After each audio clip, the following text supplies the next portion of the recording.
Yung i-repair natin, kailangan kompleto yung accessories niya. Kapag palumbog, madali mo yung calibrate kapag ito ang accessories niya. Kailangan i-restore. Napabayaan na.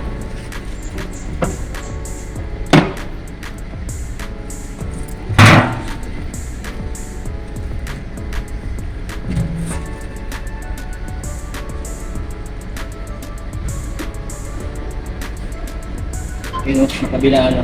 Oo, nakadikit lang. Buhatin mo lang sa dulo. Yan. Angat mo yan dyan, Hurt. Wala. Baba mo. Angat mo ka. Angat mo.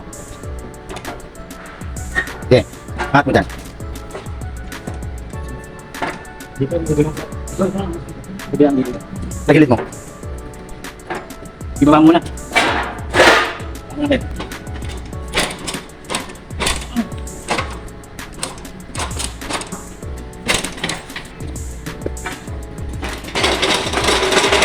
Ano kaya ka dyan? Ha? Tagal mo may takip. Tama dyan yan. Bakit? Sa loob mo hawakan. Sa loob yung kamay mo. Yan.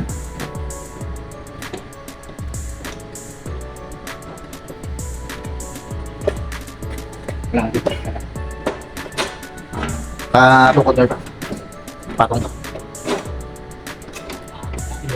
Wala yung bearing niya.